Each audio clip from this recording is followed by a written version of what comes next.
अस्सलाम वालेकुम अजीज़ तुलबा व तालिबात।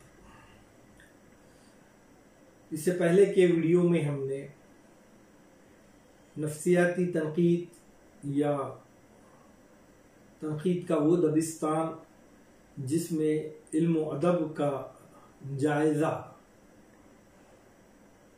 तख्लीक़कार की शख्सियत से जोड़ कर किया जाता है, इससे मुतालिक हमने तफसीली गुफ्तगू की है। नफ्सियाती तनकीद से मुराद अदीब और उसके अदब, अदीब की शख्सियत की रोशनी में अदब का मुताला करना नफ्सियाती तनकीद कहलाता है। हमने इल्म नफ्सियात के माहिर फ़राइद के नज़रियात को भी पढ़ा और फ़राइद के नज़रियात को जानने की कोशिश भी की। शऊर, तहतुश्शऊर, लाशऊर, शऊर, लाशऊर और तहतुश्शऊर के मुतालिक भी हमने मुख्तलिफ नज़रियात को जानने की कोशिश की। साइंस और टेक्नोलॉजी की तरक्की के सबब नए उलूम ने अजीब अजीब राज़ों के चेहरों से नकाब हटाई है और उनमें से एक अहम राज ये भी है कि हमारे जहन व दिमाग के अंदर बहुत सी अनजानी दुनिया आबाद है जिससे हम वाकिफ नहीं रहते हैं। अमूमन दिमाग के अंदर कुछ ऐसी बातें लाशऊरी में जाकर पोशीदा हो जाती हैं जिसका इल्म हमें नहीं होता। हम जो कुछ कहते या करते हैं उसमें उनके अक्स की किसी ना किसी सूरत, कोई ना कोई सूरत हमें ज़रूर नज़र आती है उन बातों की। जो इल्म हमारे जहन व दिमाग के उन तहखानों में घुसकर सुराग रसानी या जासूसी का काम करता है उसे नफ्सियात का इल्म कहते हैं। यानी दिमाग का मुताला करने वाला इल्म, दिमाग की स्टडी करने वाला इल्म, दिमाग के अंदर मौजूदा जो कुछ भी बातें चलती हैं, जो आदमी जो कुछ सोचता है, उन तमाम उसकी सोच, उसकी फ़िक्र, उसके जहन का मुताला करने वाला इल्म नफ्सियात का इल्म कहलाता है। यानी शख्सियत की का मुताला करना जो है एक तरह से नफ्सियाती इल्म के ज़ुमरे में आता है। किसी शख्सियत के दिमाग का मुताला करना नफ्सियात के ज़ुमरे में आता है।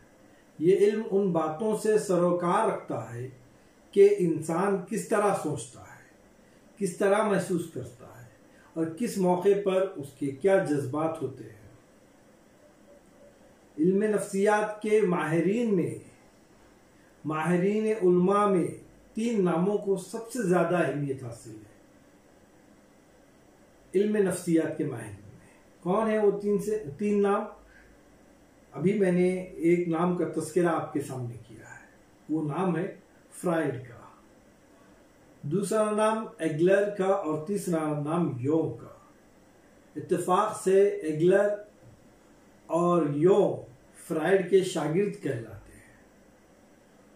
फ्राइड ने शऊर, लाशऊर और तहतुश्शऊर का एक नज़रिया कायम किया था, कि नज़रिया दिया था इल्म नफ्सियात को। चूँकि फ्राइड इंसानी नफ्सियात का माहिर डॉक्टर था और एगलर और योंग फ्राइड के शागिर्द थे, लिहाजा फ्राइड ने जो नज़रिया पेश किया था उसमें ख़ास तौर पे नज़रिए तहलील नफ्सी और नज़रिए जिबलत को ज़्यादा अहमियत हासिल है। 2 नज़रियात हैं, एक है नज़रिए तहलील नफ्सी और दूसरा है नज़रिए जिबलत। ये 2 नज़रियात फ्राइड ने पेश किए थे और इल्म नफ्सियात में इन्हें बहुत ज़्यादा अहमियत हासिल है। फ्राइड के शागिर्द एगलर के नज़रिए को, एगलर ने जो नज़रिया पेश किया बज़ात खुद, उस नज़रिए को नज़रिए एहसास कमतरी के नाम से मौसूम किया जाता है। यानी फ्राइड ने जो नज़रिया पेश किया था, एगलर ने, उस नज़रिए का नाम एहसास कमतरी था। जबकि इसके दूसरे शागिर्द, फ्राइड के दूसरे शागिर्द योंग के नज़रिए को इज्तिमाई शऊर का नाम दिया गया है। अब हम इन नज़रियात पर तफसीली गुफ्तगू करेंगे।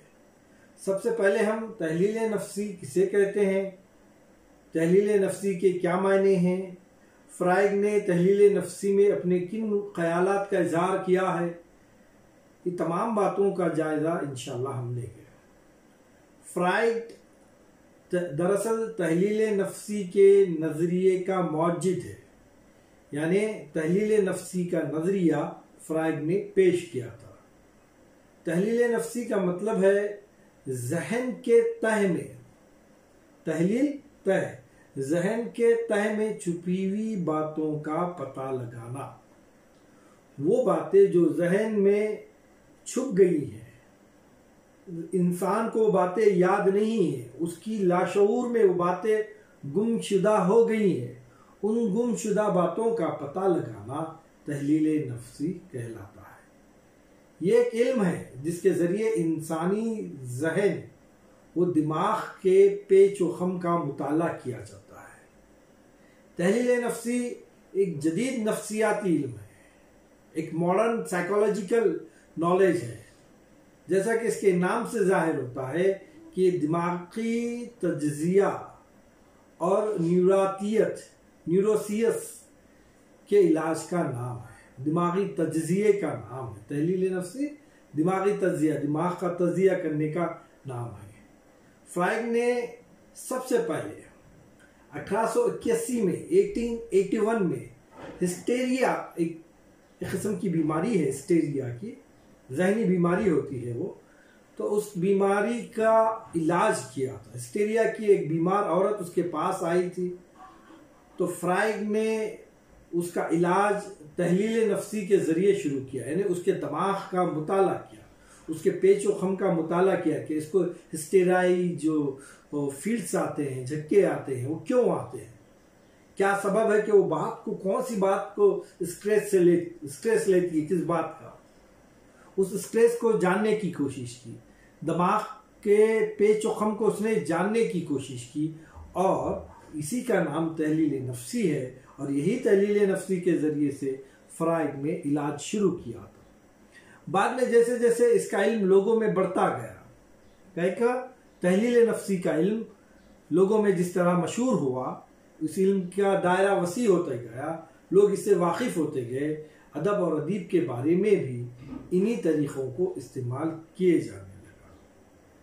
फ्राइड ने तो एक हिस्टेरिया की मरीज का इलाज किया था, लेकिन अब अदब और अदीब की शख्सियत को जानने के लिए, अदीब की शख्सियत की रोशनी में अदब को समझने के लिए तहलील नफ्सी का इस्तेमाल किए जाने लगा। और तहलील नफ्सी की दरियाफ्त अदबी तनकीद में अहमियत की निगाह से देखी जाने लगी, क्योंकि इसके ज़रिए से अदीब की न सिर्फ शख्सियत का मुताला होता है, न सिर्फ अदीब की ज़िंदगी के मुख्तलिफ खानों पर रोशनी पड़ती है, न सिर्फ अदीब को जाना जा सकता है, बल्कि अदीब ने जो कुछ भी तख्लीक़ किया है उस तख्लीक़ को भी समझने में तहलील नफ्सी से मदद हासिल होती है। तहलील नफ्सी इंसान की इनफरादी ज़िंदगी की मदफून हालात और पेचीदगी के तलाश का नाम है। मदफून हालात यानी वो वाक़यात, वो हालात जो इंसान के जहन में जाकर मदफून हो जाते हैं, दफन हो जाते हैं, भूल जाता है इंसान जिस बातों को। कोई वाक़या रूनुमा होता है उसकी ज़िंदगी में, कोई बात आती है, वो बात को सरसरी तौर पर लेता है या फिर सुन लेता है, समझ लेता है और उस बात को भुला देता है। या बहुत सारे ऐसे भी हालात होते हैं जो इंसानी जहन में एक कश्मकश की कैफियत पैदा करती है, जिसको हम कॉम्प्लेक्स का नाम दे सकते हैं। और इस कॉम्प्लेक्स की तलाश करना, वो मदफून बातें, वो मदफून हालात जो उसकी ज़िंदगी पर असर रखते हैं, उन बातों की तलाश करना ही दरअसल तहलील नफ्सी कहलाता है। एरोंग हो एक बहुत बड़ा माहिर नफ्सियात है, उसका ख्याल है, वो कहता है, उसके अल्फाज में आपके सामने दोहरा रहा हूँ, अब बगौर सुनिए, समाअत फरमाइए। तहलील नफ्सी इंसानी शख्सियत को मुतहरिक और मौसर अंदाज में देखती है। तहलील नफ्सी के ज़रिए से शख्सियत को मुतहरिक रखा जा सकता है, उसको मौसर अंदाज में उसकी शख्सियत का मुताला किया जा सकता है। जो अंदरूनी तौर पर एक मैदान जंग का नक्शा रखती है। तहलील नफ्सी इंसान की जहन के अंदर एक मैदान जंग का नक्शा रखती है, जिसमें पहचान और ज़ब्त व नज़्म व ख्वाहिश और रिवायत में सख्त कशमकश हुआ करती है। पहचान होना, ज़ब्त होना, नज़्म में ख्वाहिशात होना, मुख्तलिफ रिवायतें हैं, ये तमाम बातों में एक किस्म की कशमकश नज़र आती है। ये नज़रिया यकीनी तौर पर, कौन सा नज़रिया? तहलील नफ्सी का नज़रिया। ये नज़रिया यकीनी तौर पर दाखिली तहरीकात की जांच पड़ताल करता है। वो बातें जो इंसान के अंदर दाखिल हुई हैं, उसकी जहन में दाखिल हुई हैं, उनकी जांच पड़ताल करता है। 19वीं और 20वीं सदी की तहरीरों में ये बहुत ज़्यादा आम रही है, बहुत ज़्यादा मशहूर रही है। तहलील नफ्सी को बहुत ज़्यादा मकबूलियत हासिल हुई है। कब? 19वीं सदी में और 20वीं सदी में। तहलील नफ्सी नक़ाद को सिर्फ अदब में लाशऊर की नुमाइंदगी और असरात की तखलीस से दो चार नहीं करती, बल्कि इस तरह मुताले के लिए एक बेहतरीन तकनीक फराहम करती है। और एक मरतबा मैं बोलता हूँ, तहलील नफ्सी नक़ाद को सिर्फ अदब में लाशऊर की नुमाइंदगी, वो बातें जो उसके शऊर में नहीं थी, लाशऊर में थी, न सिर्फ लाशऊर की नुमाइंदगी और असरात की तकरीर से दो चार नहीं करती है, बल्कि इस तरह मुताले के लिए एक बेहतरीन तकनीक फराहम करती है। एक बेहतरीन तकनीक है जो अदीब की लाशऊर की बातों का मुताला करती है, उसको एक मौजू देती है, एक उन्वान देती है, एक तरीक़ा, एक तर्ज देती है। तहलील नफ्सी इंसान की खारिजी बातों से गुजर के इसके बातिन तक पहुंचने की कोशिश करती है, उसकी खारिजी कैफियत को देखती है। नक़ाद क्या करता है? तहलील नफ्सी के ज़रिए से अदीब के खारिजी हरकत और सकनात को देखता है, उसके तर्ज ज़िंदगी को देखता है, उसके हयात को देखता है, और इसके ये जो खारिजी हरकतें हैं, उसका जो तर्ज ज़िंदगी है, उसकी जो बातें हैं, इन बातों से गुजर कर उस अदीब के बातिन में पहुंचने की वो कोशिश करता है। और माशरती पर्दों के पीछे इंसान की शख्सियत के तह में हकीकतों की जुस्तजू करता है। माशरती पर्दों के पीछे इंसान की शख्सियत की तह में हकीकत क्या है, उस इंसान की, उस अदीब की हकीकत क्या पोशीदा है, उसकी जुस्तजू करता है, जो कि हमारे मौजूदा अदब से बहुत ज़्यादा करीब है। यानी ये जो तहलील नफ्सी का नज़रिया है वो हमारे अदब से बहुत ज़्यादा करीब है।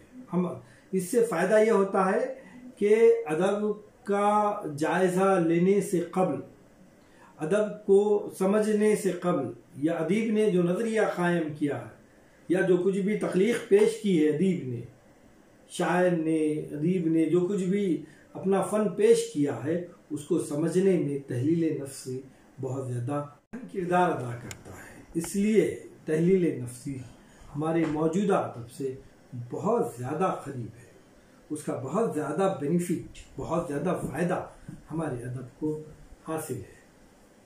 नफ्सियाती स्कूलों के नक़ादों में एक अहम नाम हर्बर्ट रेड का है। हर्बर्ट रेड का है। उसने नफ्सियात को अदब के समझने का ज़रिया माना है।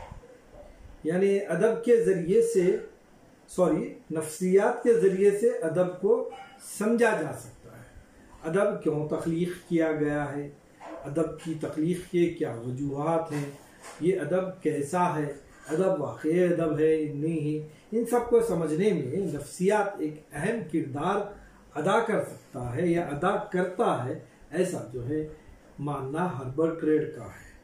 वो तनकीद के लिए तहलील नफ्सी को बेहतरीन आला करार देता है। यानी हर्बर्ट का ऐसा नज़रिया है कि तहलील नफ्सी के ज़रिए से अदब को जांचा परखा जा सकता है, अदब पर तनकीद तहलील नफ्सी के ज़रिए से की जा सकती है, तहलील नफ्सी के ज़रिए से अदब का मुताला किया जा सकता है और एक बेहतरीन उस पर अपनी राय कायम की जा सकती है, जो यकीनन तनकीदी राय कहलाई जा सकती है।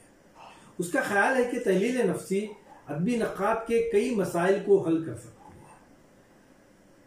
है। ज़हन ये काबिल गौर बात है कि तहलील नफ्सी अदबी नक़ाद के कई मसाइल को हल कर सकती है। यानी जब हम किसी नक़ाद की शख्सियत का मुताला करते हैं, उसकी शख्सियत में दरपेश जो मसाइल हैं, उसके जहन में आने वाले जो पेचीदा सवालात हैं, या वो तो वो अदीब जिसने जो भी अदब तख्लीक किया है उसकी शख्सियत में मौजूदा जो मसाइल हैं उन मसाइल का यकीनन असर इफ़ेक्ट जो है उस अदब पर पड़ता है, कायम होता है जो उसने ईजाद किया है।